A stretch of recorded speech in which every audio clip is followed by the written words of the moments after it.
네, 안녕하세요. 테리입니다. 네,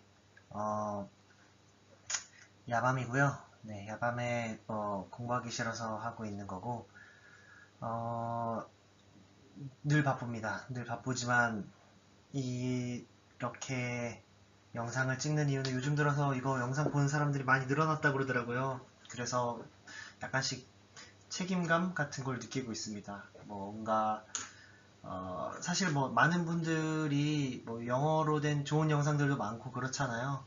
요즘에 한국어로 된 영상도 올라오고 그러는데 제 거만 한 게 없더라고요. 이렇게 별로 안 어렵게 해주는. 네. 예, 아무튼 무료 봉사하는 겁니다. 뭐 아이씨 비싸게 해가지고 어디 메가스터디 같은 데서 돈 받아야 되는데 아이씨.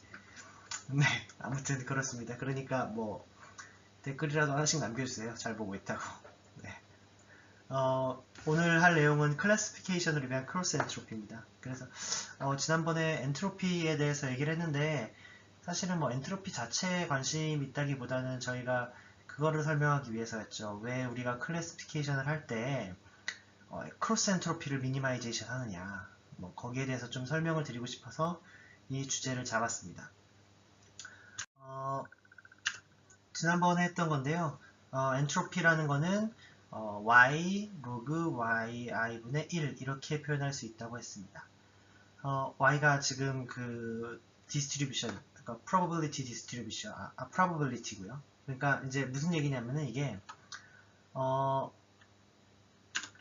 이런 거죠. 예를 들어서 뭐 로그, 그러니까 n개를 구분하기 위해서는 로그 2의 n개의 비트가 필요한데요. 예를 들어서 16개라고 한다면 2 곱하기 2 곱하기 2 곱하기 2 이렇게 가지수를 4번 치면 되잖아요. 그러니까 4비트가 필요한 거죠.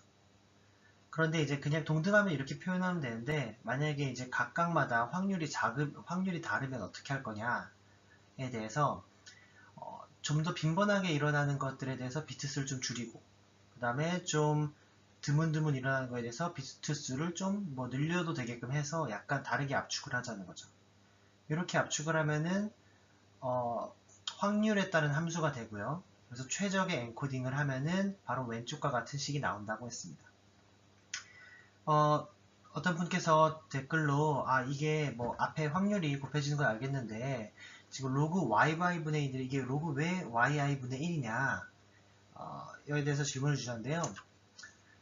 사실 뒤쪽에 있는 거는 인포메이션 게인이라고 해요. 그래서 인포메이션 게인이라는 건 이제 정보 획득량이라고 표현할 수 있는데 이게 왜 그러냐면은 예를 들어보죠. 여러분들이 이제 용의자를 수색을 하는데 용의자가 김씨인 걸 알았어요.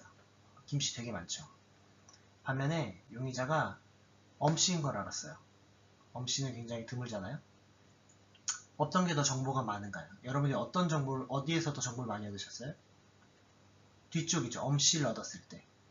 다시 말해서 여러분들이 얻는 정보의 양이라는 것은 그 정보의 희귀성하고 반비례한다고요.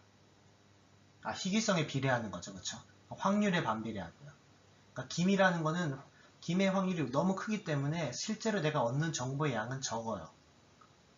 자, 근데 지금 저희가 엔트로피 표현 정보의 양이라고 그랬잖아요. 그래서 정보의 양들을 다 더해줘야 되는데 그 정보의 양이라는 것은 확률과는 반비례하는 것을 정보의 양, 인포메이션 게인이라고 정의할 수 있다라는 거예요. 무슨 말인지 아시겠죠? 자, 크로스 엔트로피라는 건 뭐냐면은 엔트로피가 최적의 엔코딩이었잖아요. 최적으로 압축하는 법. 근데 만약에 우리가 최적이 아니라 좀 잘못된 정보를 사용했다고 생각을 해봐요. 잘못된 정보를 사용해가지고 인포메이션 게인을 잘못된 정보를 기반으로 해서 얻었어요. 그럼 당연히 그렇게 얻어진 최적의 비트값은 최적의 비트값보다는 그러니까 그렇게 얻어진 비트값은 최적으로 얻어진 비트값보다는 약간 더 크겠죠. 엔트로피를 구했을 때 예를 들어서 2.5비트가 필요하다라고 했으면 잘못된 정보 Q 확률을 이용했다면은 뭐 2.8 이렇게 나올 거예요. 그래서 엔트로피보다 약간 더 큰 그 값을 크로스 엔트로피라고 합니다. 다시 얘기하자면 Q라는 잘못된 확률 정보를 통해서 얻은 그 엔트로피 값이죠. 다음에 이 얘기도 강의로 한번 할 텐데 KL 다이버전스랑 굉장히 관계가 깊거든요. KL 다이버전스라고 하면은 이게 뭔가 디스턴스 같은, 하지만 디스턴스는 아닌, 하지만 디스턴스로 쓰고 싶은 너죠.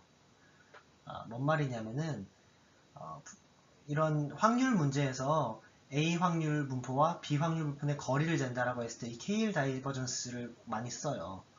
근데 그 KL 다이버전스가 사실 거리는 아니거든요. 이 얘기는 나중에 하도록 하고요. KL 다이버전스라는 게 뭐냐면은 바로 그 둘의 차이예요. 최적이 아닌 인코딩과 앞에 있는 거죠. 그 다음에 최적 인코딩, 뒤에 있는 것. 둘의 차이를 KL 다이버전스라고 한다고요. 근데 이제 사실 크로스 엔트로피나 KL 다이버전스나 도찐 개찐이에요. 왜냐면은 왼쪽에 있는 크로스 엔트로피를 미니마이제이션 하나, KL 다이버전스를 미니마이제이션 하나, 둘 다 어차피 그거거든요. 어차피 똑같은 결과를 냈거든요. 왜냐면 왼쪽에 있는 그 HP라는 게 상수예요. Q에 관한 함수가 아니라고요. 그러니까 우리는 지금 Q와 P, Q가 predicted고 P가 true였을 때 Q를 P에 가깝게끔 가져가는 옵티마이제이션을 하는 건데 일반적인 머신러닝에서는 거기에 대해서 HP가 아무런 역할을 못하기 때문에 크로스 엔트로피를 오브젝티브로 하든 KL 다이버전스를 오브젝티브로 하든 상관없다고요.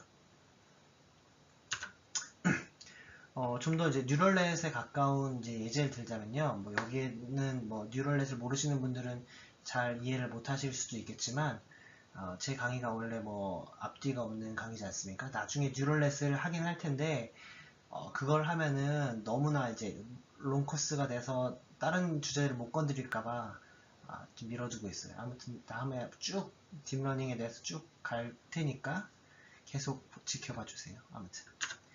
MSE, 그러니까 스퀘어 에러를 사용을 하면, 민스퀘어 에러를 사용하면 어떻게 되냐면은, 민스퀘어 에러는 이런 거잖아요. y, true 값과 a, predicted의 값의 차이의 제곱. 이게 바로 MSE죠. 근데 이제 뉴럴넷에서는 이제 a라는 거는 뭐 액티베이션 다음 뭐 이런 게 나오니까, 보통 뉴럴넷에서 이제 웨이트 업데이트를 할 때는 그 웨이트에 대한 그레디언트를 구하죠. 그레디언트를 구하면은 계산해 보시면은 이렇게 나온다고요. 이거 뭐 산수예요. 근데 여기서 이 그레디언트의 단점은 뭐냐면은 저기 보이는 시그마 대시의 G, 시그마 대시의 G 이게 바로 문제라는 거예요. 왜냐면은 뭐 예를 들어서 시그모이드 같은 경우에 보시면 아시겠지만 G 값이 굉장히 크거나 G 값이 굉장히 작거나 이러면은 얘가 세츄레이트 데이트 써가지고 그레디언트가 거의 0이 나온다고요. 그레디언트가 0이 나온다는 거는 별로 정보를 못 준다는 뜻이죠. 그러니까 업데이트를 할 때, 웨이트 업데이트를 할 때. 그래서 이거 별로 안 좋아요. MSE를 클래시피케이션 사용하면은 이거 러닝이 잘 안 된다고요. 근데 이제 이거 그레디언트 점점점 이게 아니고 저 옆에 있는 겁니다. 그러니까 그레디언트가 세츄레이트 됐을 때 굉장히 작아진다는 거예요. 저 무시해주세요. 근데 이제 크로스 엔트로피를 사용을 하면은 어떻게 되냐면요. 이제 크로스 엔트로피는 이제 이렇게 사용을 할 수가 있잖아요. 그러니까 y가 예를 들어서 이제 0과 1로만 이루어졌다고 하면은 1일 때는 앞에 게 있고 0일 때는 뒤에 게 이제 유효한 거예요. 계산을 쭉쭉쭉 하면 이렇게 나옵니다. 근데 이렇게 나오면은 여기 있죠. 여기도 지금 이게 보이잖아요. 이 대시. 근데 이 대시에서 좋은 게 뭐냐면은 얘가 예를 들어 시그모이드 같은 경우는 요거의 미분값이 그냥 시그마의 1 마이너스 시그마 D라고요. 이것도 유도해 드릴 수 있는데 이거 나중에 액티베이션 할 때 얘기해 드릴게요. 뉴럴넷 할 때. 결과적으로 분자하고 분모하고 싹싹 지워져 가지고 이렇게 나와요. 굉장히 좋은 폼이죠. 왜냐면은 이 그레디언트라는 게, 그러니까 로스에 의한 그레디언트라는 게 단순히 레이블과 현재 프리딕티드의 차이에 비례하게끔 나오는 거예요. 그러니까 차이가 0이면 0, 그 다음에 차이가 조금 더 크면 뭐 더 크게 잡아당기고, 더 크면 더 크게 잡아당기고 이렇게 돼요. 근데 아까 건 어땠냐면은 이 차이도 관여를 하지만 그 절대, 그러니까 그 절대 G 그 전에 G의 값에 따른 세츄레이티드 영역에 있느냐 아니면 업데이트하기 좋은 영역에 있느냐의 차이에 따라서 이제 결과가 달라질 수 있어요. 세츄레이트된 영역에서 시작을 하면 거의 업데이트가 안 된다고. 뭔 말인지 모르시겠죠. 나중에 뉴럴넷 할 때 또 얘기를 한번 할게요. 아무튼 정리하자면 이렇습니다. 정리하자면은 엔트로피라는 거는 어떤 정보가 주어졌을 때 최적으로 압축할 수 있는 것이고, 크로스 엔트로피라는 거는 잘못된 정보 Q를 주어졌을 때 그거보다 약간 더 높은 값으로 얻어지는 값이고, 따라서 크로스 엔트로피와 엔트로피의 차이를 계산을 할 수가 있는데 그게 바로 KL 다이버전스다 라는 겁니다. 네, 그럼 다음에 또 뵙도록 하겠습니다. 안녕히 계세요.